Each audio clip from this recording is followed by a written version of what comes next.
Or no? Okay شروع کریں پھر. ہم پچھلے سبق میں سورہ الحج کی 49ویں آیت تک پورا کر چکے ہیں. ٹھیک، اب 50ویں سے شروع کرنا ہے. اعوذ باللہ من الشیطان الرجیم، بسم اللہ الرحمن الرحیم. قل یا ایھا الناس انما انا لکم نذیر مبین.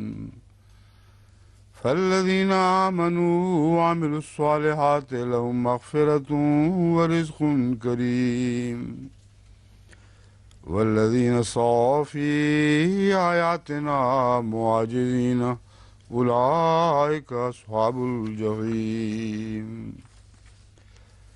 وما ارسلنا من قبلک من رسول ولا نبی الا اذا تمنى القى الشیطان فی امنیته فینسخ اللہ ما یلقی الشیطان ثم یحکم اللہ آیاتہ واللہ علیم حکیم. لیجعل ما یلقی الشیطان فتنة للذین فی قلوبهم مرض والقاسیة قلوبهم وإن الظالمین لفی شقاق بعید. وَلِيَعْلَمَ الَّذِينَ أُوتُوا الْعِلْمَ أَنَّهُ الْحَقُّ مِنْ رَبِّكَ فَيُؤْمِنُوا بِهِ فَتُخْبِتَ لَهُ قُلُوبُهُمْ وَإِنَّ اللَّهَ لَهَادِ الَّذِينَ آمَنُوا إِلَى صِرَاطٍ مُسْتَقِيمٍ. وَلَا يَزَالُ الَّذِينَ كَفَرُوا فِي مِرْيَةٍ مِّنْهُ حَتَّى تَأْتِيَهُمُ السَّاعَةُ بَغْتَةً او یاتیہم عذاب یوم نقیم. الملک یومئذ للہ یحکم بینہم فالذین آمنوا وعملوا الصالحات فی جنات النعیم. والذین کفروا وکذبوا بآیاتنا فاولئک لهم عذاب مہین. والذین ہاجروا فی سبیل اللہ ثم قتلوا او ماتوا لیرزقنہم اللہ رزقا حسنا وإن اللہ لہو خیر الرازقین. لَيُدْخِلَنَّهُمْ مُدْخَلًا يَرْضَوْنَهُ وَإِنَّ اللَّهَ لَعَلِيمٌ حَلِيمٌ.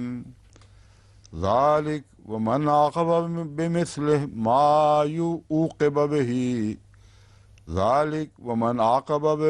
مَا عُوقِبَ بِهِ ثُمَّ بُغِيَ عَلَيْهِ لَيَنْصُرَنَّهُ اللَّهُ ان اللہ لعفو غفور. ذلك بأن اللہ یولج اللیل فی النہار ویولج النہار فی اللیل وأن اللہ سمیع بصیر. ذلك بأن اللہ هو الحق وأن ما يدعون من دونه هو الباطل وأن اللہ هو العلی الکبیر. ألم تر أن الله أنزل من السماء ماء فتصبح الأرض مخضرة إن الله لطيف خبير. له ما في السماوات وما في الأرض وإن الله لهو الغني الحميد.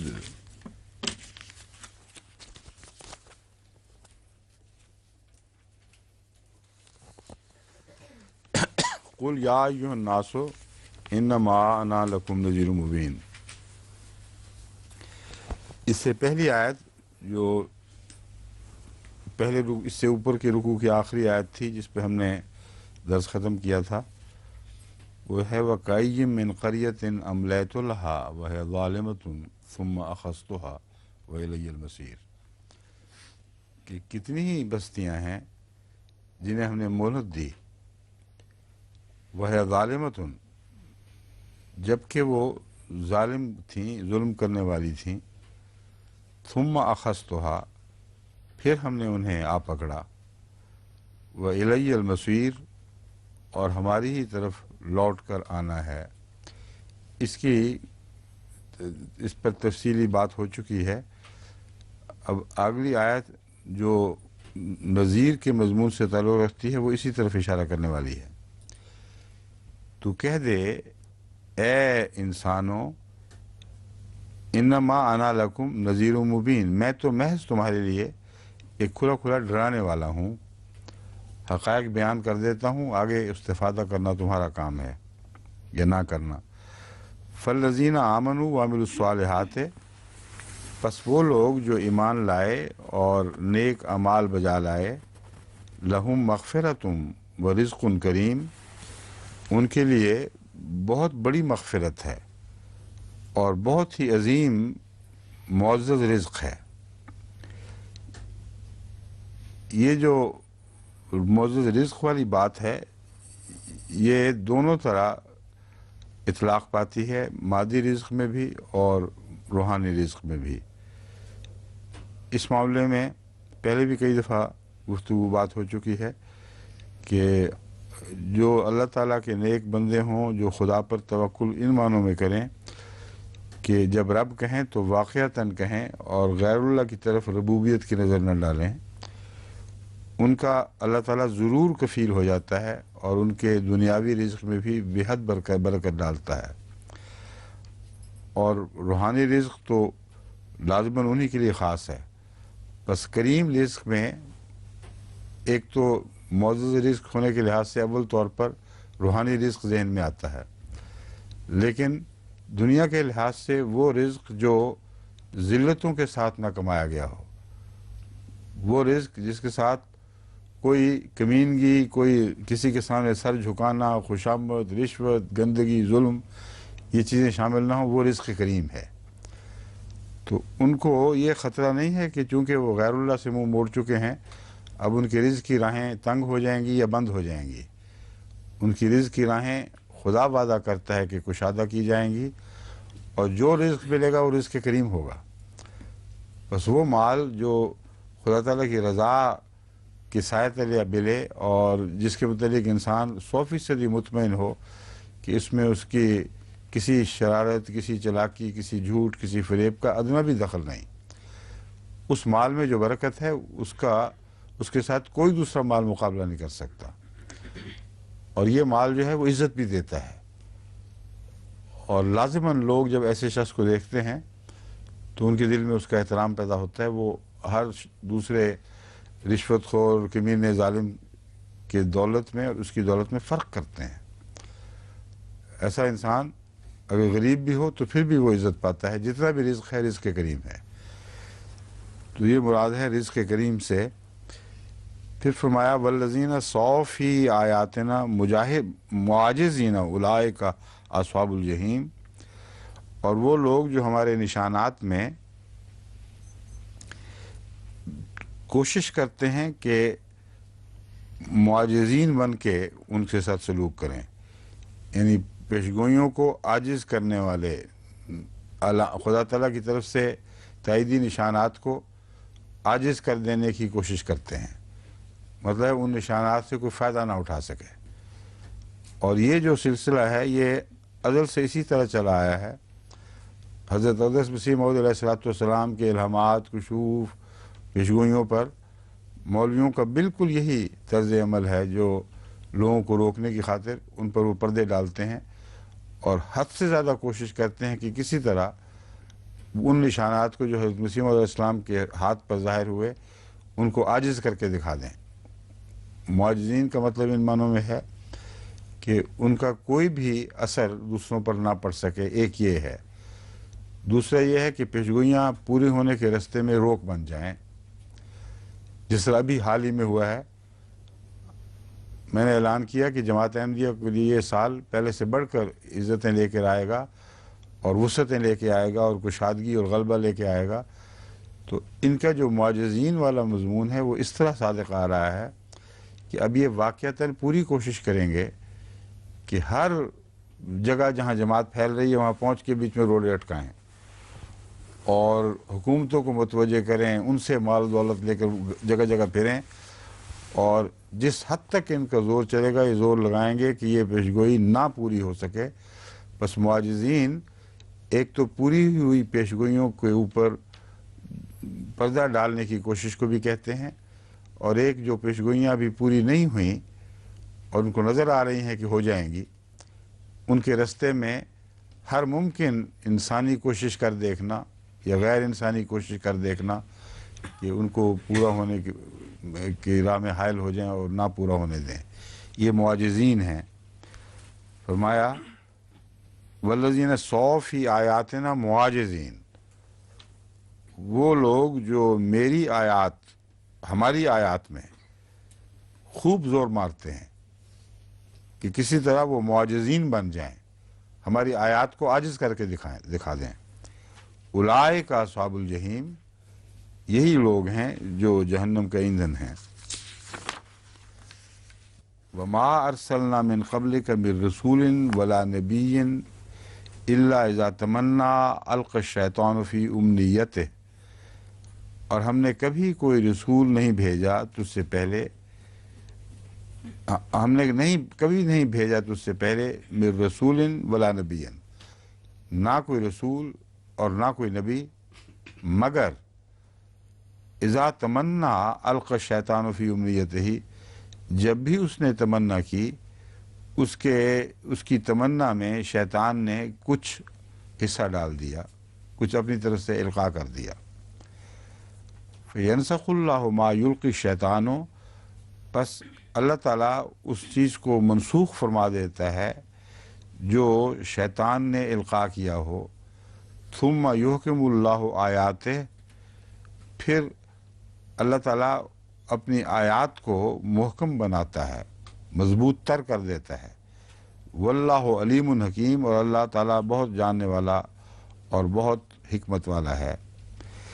اس آیت کے متعلق میں تفصیل سے بات کرنا چاہتا ہوں کیونکہ اس آیت پر بہت ظلم کیے گئے ہیں، اور یہ ظاہر کیا گیا ہے کہ نبی کے الہامات میں شیطان بھی القاء کر دیتا ہے، اور گویا نعوذ باللہ من ذالک نبی کو شیطانی القاء ہو سکتا ہے۔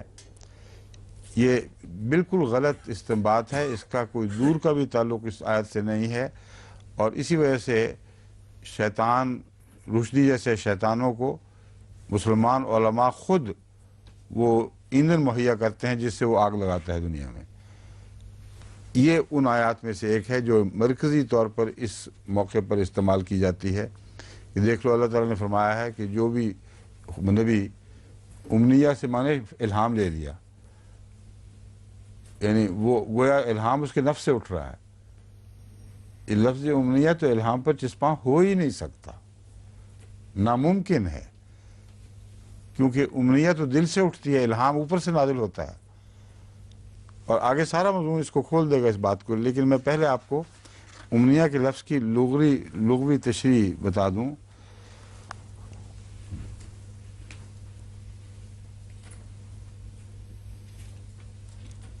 تمنا الشیء ارادہ، کسی چیز کو پانے کا ارادہ کیا، کوئی خواہش دل میں پیدا ہو اس کو امنیہ کہتے ہیں۔ وَمَنَّاهُ يُمَنِّ الشَّیء، کسی کو کسی چیز کی امید دلائی، تمنا پیدا کر دی اس کے دل میں۔ المنا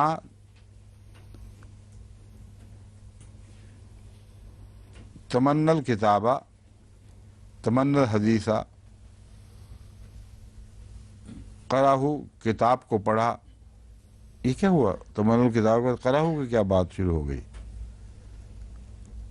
القصد، منا کا ایک معنی ہے قصد یعنی ارادہ کرنا، ایک ہے موت، منایا جس طرح عربی شاعری میں بھی استعمال تو قرآن کریم میں بھی منایا موت کے لیے استعمال ہوا ہے، ان کی جمع قدر اللہ ہے، اللہ تعالیٰ کی قضاء و قدر. ما یتمنا، جس چیز کی خواہش کی جائے. الامانی امنیت کی جمع ہے جس کا معنی ہے اس کا مفرد امنیہ وہی ہے کی بات ہے. الامانی امنیہ کی جمع ہے جس کا معنی الکذب ہے، جھوٹ. اب امنیہ لفظ جو ہے وہ خصوصیت سے اس موقع پر اگر غلط ترجمہ ہو تو اس آیت کا منطوق غلط لیا جائے تو نہایت ہی خطرناک لفظ ہے، کیونکہ امنیہ کہتے ہیں سراسر واضح جھوٹ کو. اب واپس آ کے اس آیت کا ترجمہ کر کے دیکھیں جو لوگ کرتے ہیں. ہم نے کسی نبی اور رسول کو تجھ سے پہلے نہیں بھیجا مگر اذا تمنا، جب اس نے کوئی خواہش کی، القى الشیطان فی امنیت ہی، اس کے جھوٹ اور کذب میں شیطان نے بھی القاء ڈال دیا. کیوں جناب مومن صاحب، اب سمجھ آئیے آپ کو بات کی کہ نہیں سمجھ آ رہی؟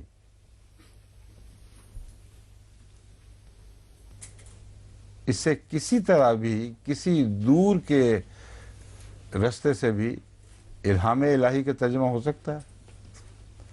اذا تمنا، جب اس نے خواہش کی. اور اگر الہام کی بات ہو تو پھر امنیہ تو جھوٹ ہوگا سراسر. اس لیے امنیہ کا دوسرا معنی جو محض تمنا کے معنوں میں بھی استعمال ہوتا ہے، اس کے سوا یہاں اور لیا ہی نہیں جا سکتا. اور تمنا سے مراد عام تمنا ہے. اگر عام تمنا ہے تو شیطان اس میں ضرور کچھ نہ کچھ ملاتا ہے. اس سے کیا مراد ہے؟ اس سے مراد نفس کا شیطان ہے. اور جب بھی انسان کے دل میں خواہش اٹھتی ہے، ہر نیک و بد کے ساتھ ایک نفس کا شیطان لگا ہوا ہے. اس کے امکانی طور پر غلط استعمال یا اس تمنا کے اندر غلط رجحانات کو پیدا کرنا، یہ اس نفس کا کام ہے. اور اس سے کوئی بھی مبرہ نہیں سوائے آن حضرت صلی اللہ علیہ وآلہ وسلم کے. کیونکہ آن حضرت صلی اللہ علیہ وآلہ وسلم فرماتے ہیں میرا شیطان مسلمان ہو گیا ہے. اسے جس کا شیطان مسلمان ہو چکا ہو وہ کبھی اس کی تمنا میں کچھ غلط بات پھونک ہی نہیں سکتا. اس لیے آپ کی آرزوئیں سیدھی ہو گئی تھیں 100%. اور یہ مضمون کہ شیطان مسلمان ہو گیا ہو میرے علم میں باقی انبیاء کے متعلق استعمال نہیں ہوا. کہیں نظر آیا آپ کو کسی حدیث میں محمد صاحب کہ رسول صلی اللہ علیہ وسلم نے فرمایا کہ ہر نبی کا شیطان کلیتاً مسلمان ہو چکا ہوتا ہے. اس لیے من قبل ہی سے یہاں مراد واقعتاً من قبل ہی والے ہیں. قاعدہ کلیہ کے اظہار کے لیے بھی من قبل ہی استعمال ہوا کرتا ہے بعض دفعہ، اور بعض دفعہ اگر قرینہ موجود ہو تو جو بعد میں آنے والا ہے وہ من قبل ہی کے اظہار سے مستثنیٰ ہو جاتا ہے. تو فرماتا ہے اللہ تعالیٰ ہم نے تجھ سے پہلے کوئی بھی رسول اور نبی ایسا نہیں بھیجا تھا جس کی آرزوؤں میں کبھی نفس کی آرزوئیں شامل نہ ہوئی ہوں. کچھ نہ کچھ آرزوؤں میں نفس کا دخل ہو جاتا تھا، مگر بحیثیت نبی اس کی ہم نے حفاظت فرمائی. چلی تو ہے آرزو مگر اسے پنپنے نہیں دیا، اور آرزو کا گلا گھونٹ دیا گیا جو شیطانی آرزو تھی، جو نفس کی آرزو تھی. اس لیے ان کی معصومیت سے انکار نہیں ہے، وہ بھی سارے معصوم تھے، مگر ان معصوم میں اور اس معصوم میں فرق ہے. ان کی ساری آرزویں 100% معصوم نہیں تھیں، مگر اللہ تعالیٰ نے ان کی حفاظت فرماتے ہوئے پھر یوں کیا فَيَنْسَخُ اللَّهُ مَا يُلْقِي الشَّيْطَانُ،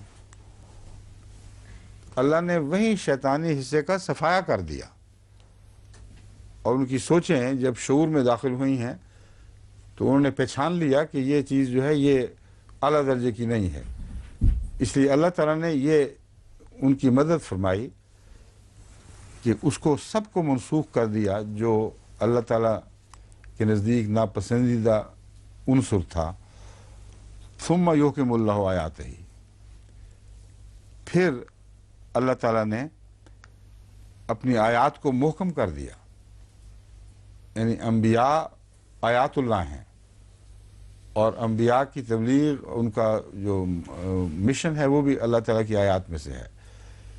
تو خدا تعالیٰ نے اس بات کی حفاظت فرمائی ہے کہ ایک نبی کے طبی جذبات بھی ہرگز اس کے مشن پر اثر انداز نہ ہو سکیں۔ کوئی نبی بھی ایسا نہ ہو کہ جس کے خیالات کسی پہلو سے بھی ان مقاصد پر اثر انداز ہو جائیں جن مقاصد کی خاطر خدا تعالیٰ نے اسے بھیجا ہو۔ اور اس طرح اللہ تعالیٰ اپنی آیات کو محکم بنا دیتا ہے، اس میں کوئی شک کی گنجائش باقی نہیں چھوڑتا۔ واللہ علیم حکیم، اللہ تعالیٰ بہت صاحب علم اور بہت جاننے والا ہے۔ اس کی اگلی آیت جو ہے وہ اس مضمون کی روشنی میں بالکل صاف سمجھ آ جاتی ہے۔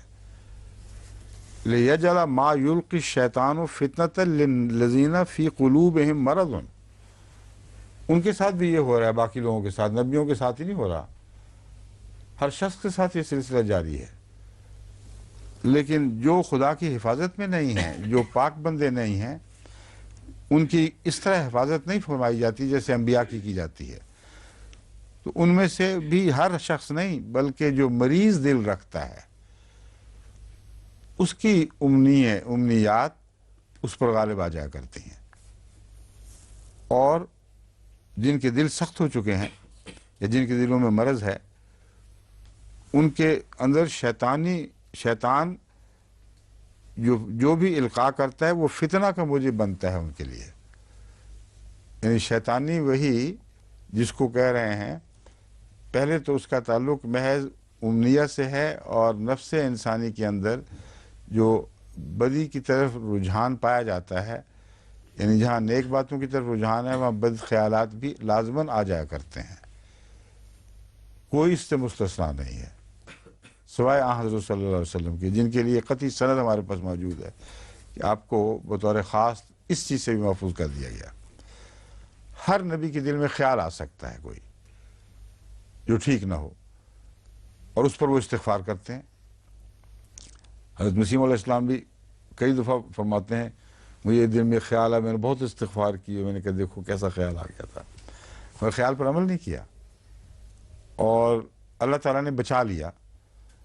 خصوصاً مشن کے معاملات میں جو اس کا ابلاغ ہے، جس کا ابلاغ اس پر فرض ہے، جس کو پیغام کو پہنچانا مقصود ہے، اس میں تو نبی کے لیے ایک ذرہ بھی کسی شک کی گنجائش خدا نہیں چھوڑتا، اس کی نیتیں بھی پاک صاف بنا کر رکھتا ہے۔ اور عام انسان پر یہ حکم نہیں چلتا۔ عام انسان کا یہ حال ہے کہ جب اس کے دل میں خواہش پیدا ہو تو یہاں شیطان، نفس کا بھی شیطان اور جو شیطان دوسرا وجود بھی ہے، وہ اس کے غلط خیالات کی تائید میں ہوائیں چلاتے ہیں۔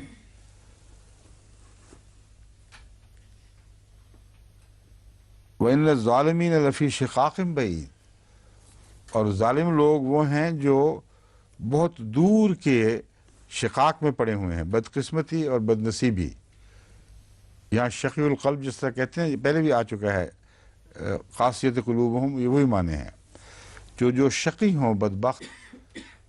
وہ لفظ شقی اور ہے، شقاق اور ہے، مگر شقاق میں ان کا پھٹنا، ان کا ایک دوسرے سے جدا الگ الگ ہو جانا، یہ مضمون ہے، مگر اسی مضمون میں شقاوت کا مضمون بحیثیت شقی ہونے کے بھی میرے نزدیک داخل ہے۔ اکثر شقاق ان لوگوں پر اطلاق ہوتا ہے جو شقی القلب ہوں، کیوں جی اس کے سوا بھی یہ درست ہے کہ نہیں، یہی مثالیں صادق آتی ہیں نا۔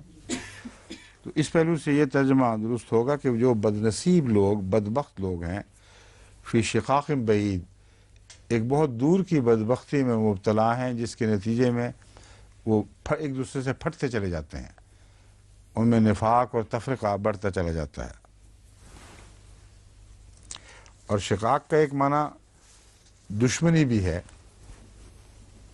پس شقاق بعید سے مراد انبیاء کی دشمنی اور نیکیوں کی دشمنی میں پھر وہ بڑھتے چلے جاتے ہیں۔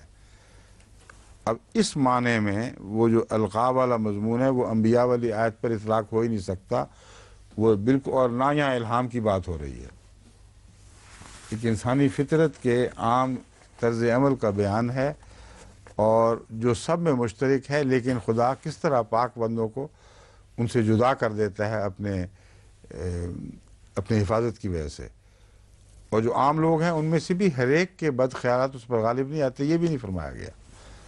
فرمایا جو بدبخت ہیں، بیمار لوگ ہیں، بد نصیب لوگ ہیں، جن کے دل سخت ہیں، ان کے اوپر پھر شیطان حملہ کرتا ہے، اس طرح حملہ کرتا ہے کہ ان کے تمام بد خیالات کو قوت ملتی ہے اور نیک خیالات ان کے کمزور ہو جاتے ہیں، اور پھر وہ دور ہٹ جاتے ہیں، یہاں تک کہ اس بنا پر وہ انبیاء کی مخالفت میں شدید ہو جاتے ہیں یا اپنی بدبختیوں میں شدید ہو جاتے ہیں.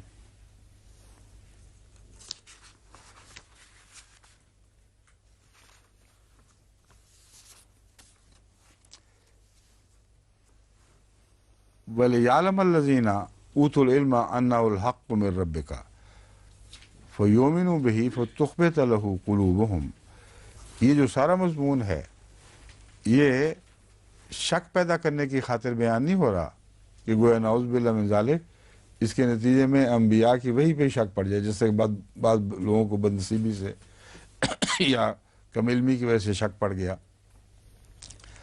اللہ تعالیٰ فرماتا ہے یہ تو ہم مضمون اس لیے بیان فرما رہے ہیں تاکہ جن کو جو صاحب علم لوگ ہیں ان کو یقین کامل ہو جائے، پوری طرح روشن ہو جائے کہ یہ اللہ کی طرف، تیرے رب کی طرف سے حق ہے.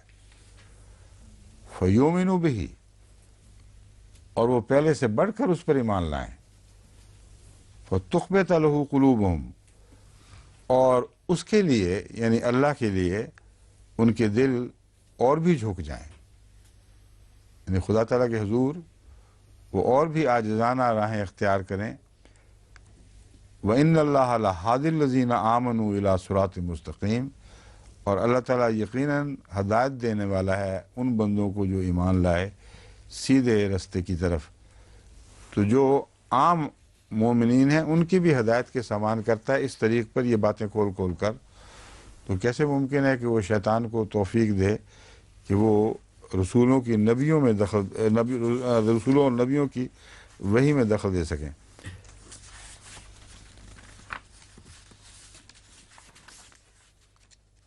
وحی کی حفاظت کا جہاں تک تعلق ہے یہ اتنی قطعی ہے کہ اس آیت کا کوئی غلط مفہوم بنانے کی کوشش بھی کرے تو قرآن اس کی اجازت نہیں دے گا. جہاں تک شیطان کی وحی کا تعلق ہے اور شیطان کے اتر کر باتیں پھونکنے کا تعلق ہے واقعتاً، اس کے متعلق قرآن کریم فرماتا ہے وَمَا تَنَزَّلَتْ بِهِ الشَّيَاطِينُ، اور یہ قرآن کریم جو محمد رسول اللہ پر نازل ہو رہا ہے اسے شیاطین نہیں لے کے آئے. وَمَا يَنبَغِي لَهُمْ وَمَا يَسْتَطِيعُونَ، نہ ان کے لیے ان کو یہ زیب دے سکتا ہے. ینبغی لہم کا مطلب یہ نہیں کہ ان کی شان کے خلاف ہے، ان کی شان یہ ایسی ہے ہی نہیں کہ ان کے ذریعے ایسی چیز نازل کی جائے. وما یستطیعون، انہیں استطاعت ہی نہیں ہے کہ قرآن کریم کی وحی میں کہیں دور کا بھی دخل دے سکیں. انہم عن السمع لمعزولون، ان کو تو سننے کی بھی اجازت نہیں دی ہوئی. وہ جب سننے کی کوشش کرتے ہیں شیطان تو ان پر آسمان سے پتھراؤ ہوتا ہے اور شعلے ان کی پیروی کرتے ہیں.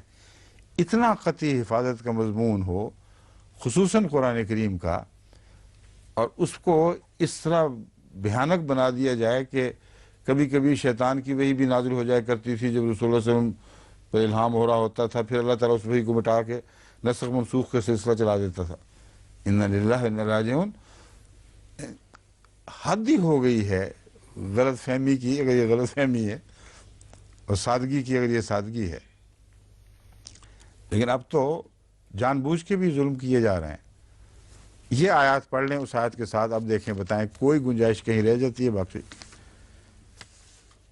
پھر اللہ تعالیٰ فرماتا ہے ہاں کچھ ایسے لوگ ضرور ہیں جن پر شیطان نازل ہے، وہ انبیاء نہیں ہوا کرتے. هل انبئکم علی من تنزل الشیاطین، کیا میں تمہیں بتاؤں نا، بتا دوں کہ وہ شیطان کن پر اترا کرتے ہیں؟ محمد رسول اللہ اور آپ جیسے پاک نبیوں پر نہیں اترا کرتے. تنزل علی کل افاک اثیم، وہ کثرت سے نازل ہوتے ہیں ہر جھوٹے بدبخت پر جو گناہگار بھی ہو اور افترا کرنے والا ہو. یلقون السمع واکثرهم کاذبون، اور وہ آسمان کی طرف کان لگائے رکھتے ہیں تاکہ اندازہ لگائیں وہی کیسی ہوتی ہے، اور عن السمع معزولون ہو چکے ہیں. وَأَكْثَرُهُمْ كَاذِبُونَ، اس لیے جو بھی بناتے ہیں وہی اپنی طرف سے وہ جھوٹ بھی بناتے ہیں، کیونکہ آسمانی وہی کا رنگ سیکھ ہی نہیں سکتے، ان کو توفیق ہی نہیں ملتی کہ وہ الہام پہ ایوز ڈراپنگ کر سکیں، یعنی جاسوسی کے ذریعے کسی آلے سے وہ ہوتے ہوئے الہام کو پکڑنے کی یہ الہام ہو رہا ہے اس وقت، اور کس طرح ہو رہا ہے. یہ مضمون، یہ دو آیات جو ہیں وہ قطعی طور پر اس مضمون پر مور لگا دیتی ہیں، ہمیشہ کے لیے اس مضمون کو بگاڑنے کی راہیں بند کر دیتی ہیں، سیل کر دیتی ہیں ان کو. اور ابھی بھی آپ مفسرین کی بعض تفسیریں پڑھیں، بیچاروں نے پتہ نہیں کس سادگی میں آ کر ناسخ منسوخ کے چکر میں پڑھ کر ان آیات کے مفہوم کو بگاڑ دیا اور غلط سمجھا. وَلَا يَزَالُ الَّذِينَ كَفَرُوا فِي مِرْيَةٍ مِّنْهُ، اب چونکہ یہ لوگ جانتے ہی نہیں حقیقت حال کو، انہوں کو کبھی توفیق ہی نہیں ملی وہی الہی کے مضمون کو سمجھنے کی، اس کے قریب تک نہیں پھٹکتے، تو پھر شک میں ہی رہیں گے، کیونکہ جس دور کی نظر سے یہ دیکھ رہے ہیں اندازے اور تخمینے لگاتے ہوئے، اس کا لازمی نتیجہ شک ہے.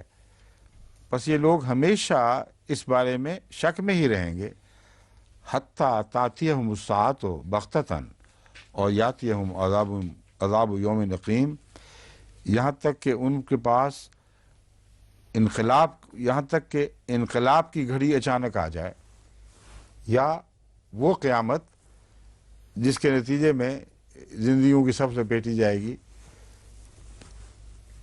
مگر چونکہ حتیٰ تأتیہم الساعۃ بغتۃ کا لفظ ہر ایسے فرد بشر پر بھی اطلاق پاتا ہے جس کی تصویر کھینچی گئی ہے، اس لیے اس کا ایک معنی اس کی اپنی موت بھی کیا جا سکتا ہے، یہاں تک کہ اس کے لیے قیامت ٹوٹ پڑے، وہ مر جائے. اور یاتیہم عذاب یوم نقیم، یا ایسے دن کا عذاب آ جائے جو بانجھ کر دیتا ہے، کچھ بھی نہیں چھوڑتا. نفس سے اس وقت جھوٹی ہوئی بھی نہیں پیدا ہو سکتی، جو سچے خیالات پیدا نہیں کر سکتے ان کے متعلق فرمایا وہ جھوٹے خیالات تو کرتے ہیں نا، مگر جو عذاب کا وقت آئے گا اس وقت جھوٹ خیالات کی توفیق ہی نہیں ملے گی، ان کو بانجھ ہو جائیں گے. جو غلط باتیں پیدا کرنے کی صلاحیتیں چھین لیتے، ہر قسم کی بات پیدا کرنے کی صلاحیت چھین لینے والا عذاب ہے. اس میں عقیم لفظ کی لغوی بحث، اول تو وہ عورت جو بچہ نہ پیدا کر سکے اسے عقیم کہتے ہیں کہ اس کا رحم عقیم ہو گیا ہے. اور یبست، کسی بیچارے کے جوڑ سوکھ جائیں، ان کا پانی خشک ہو جائے تو اس کو بھی عقیم کہتے ہیں. اقمت مفاصل ہو، اقم الشیء قتل ما فیہ من الجراثیم، کسی چیز کے اندر جو بھی زندگی کا مادہ ہے اسے تباہ کر دینا، ایسے زہر سے جو ہر زندگی کو ڈسٹرائے کر دیتا ہے، ختم کر دیتا ہے، اس کے لیے کہتے ہیں اقم الشیء، اس نے اس کو اقم کر دیا. بس جس کو پاسچرائزیشن کہتے ہیں آج کل ہم، جس میں ہر قسم کے جراثیم مادوں کو ختم کر دیا جاتا ہے، یہ لفظ اقم اس کے بیان کے لیے ایک موضوع عربی لفظ ہے. حرب اقام شدیدۃ و رام اقام لا یرجى رواؤہ. حرب اقام شدیدۃ یعنی شدید جنگ، اسی طرح اقام یعنی شدید مرض،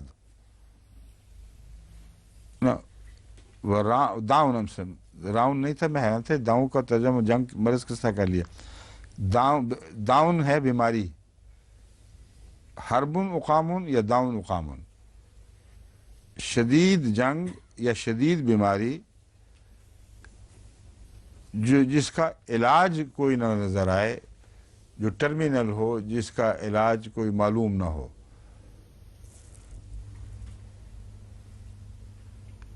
لا علاج بیماری جس کو ہم کہتے ہیں، جس کی شفا کوئی نہیں، اس کو بھی اقام بیماری کہیں گے، یا وہ جنگ جو اس طرح تہس نہس کر دے کہ اس کے خلاف کسی کے لیے دفاع ممکن نہ ہو.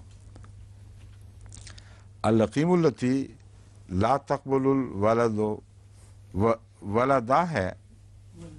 ہاں، العقیم التی لا تقبل الولد ولا تلد. عقیم ایسی عورت ہے کہ لا تقبل الولد، جس کا رحم بچے کو قبول ہی نہ کرے، ولا تلد، پس وہ بچہ پیدا نہ کر سکے. یہ بڑی تفصیل سے انہوں نے یہ بحث اٹھائی ہے لغت میں عقیم کی، جو لگتا ہے کہ کسی سائنسدان نے نظر رکھ کر یہ بحث کی ہے.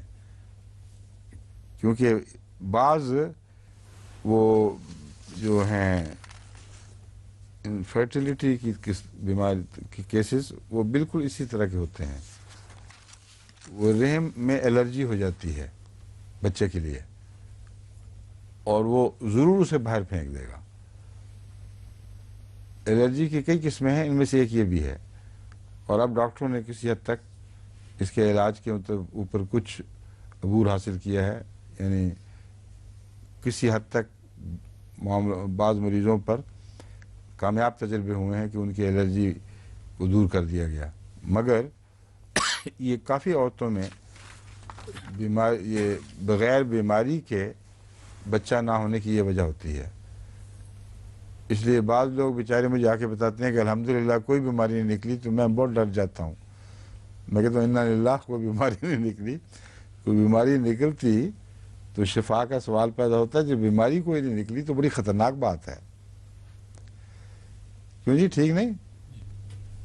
لاگ ہو تو اس کو ہم سمجھیں لگاؤ، جب نہ ہو کچھ بھی تو دھوکہ کھائیں کیا؟ جب کچھ بھی نہ ہو تو بڑی خطرناک ہوتی ہے بات. اسی طرح بعض سادہ لوگ بعض دفعہ جب کوئی شخص بچے بیمار ہو، بے ہوش ہونے لگ جائے، وہ جب وہ سارے ٹیسٹ کراتے ہیں تو آگے بہت خوش ہو کے مجھے بتاتے ہیں کہ کچھ بھی نہیں پکڑا گیا، کوئی مرض کا کوئی نشان تک نہیں ملا. الحمدللہ. الحمدللہ تو ہر حال میں ہے، مگر اس کا مطلب ہے کہ مرگی ہے. کیونکہ جب یہ بات ہو تو یہ لازمی مرگی کی نشاندہی ہوتی ہے. اس لیے ان بیچارے بھولے پن میں ہنستے ہیں تو مجھے ان پہ تکلیف ہو رہی ہوتی ہے کہ ان کو پتہ نہیں کہ کیا کہہ رہے ہیں. اس لیے مرض کا پکڑا جانا رحمت ہے، نہ کہ زحمت. جب تکلیف موجود ہے تو مرض کا نہ پکڑا جانا ایک زحمت ہے. تو اس لیے وہ عورتیں جو بانجھ ہوں، ان معنوں میں جن میں یہ عربی کی لغت بتا رہی ہے، ان کی کوئی بھی علامت ڈاکٹروں کو دکھائی نہیں دے گی. ان کی اووریز بھی ٹھیک ہوں گی، ان کے رحم کی حالات، اس کے روزمرہ کے جو اس کا دستور ہے حیض وغیرہ کا، وہ سب ٹھیک ہوتا ہے، لیکن الرجی موجود ہے. تو یہ جو یوم عقیم ہے یہ ساری چیزیں پیدا کر دیتا ہے. صاحب یوم عقیم کچھ بھی پروڈکشن کے قابل ہی نہیں رہتے. یہ جھوٹے لوگ ایک ایسے حال کو بھی پہنچیں گے، ایک ایسا دن کا عذاب بھی دیکھیں گے جبکہ نہ جھوٹ نہ سچ کچھ بھی پیدا نہیں کر سکیں گے.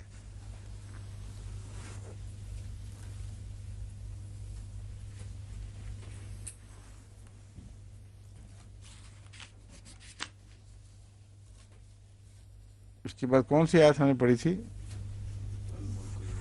یہاں پر نہیں ہے نا. ہاں، چنانچہ یہ جو آیت اگلی آیت ہے یہ اس مضمون کو مکمل کر رہی ہے اور اس مضمون کی توثیق بھی فرما رہی ہے.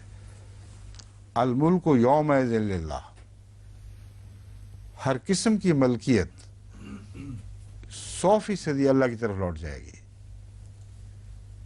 اور یہ کسی چیز کے بھی مالک نہیں رہیں گے. یحکم بینہم، وہ اس دن ان کے درمیان فیصلہ فرمائے گا. فالذین آمنوا وعملوا الصالحات فی جنات النعیم، پس وہ لوگ جو ایمان لائے اور نیک اعمال بجا لائے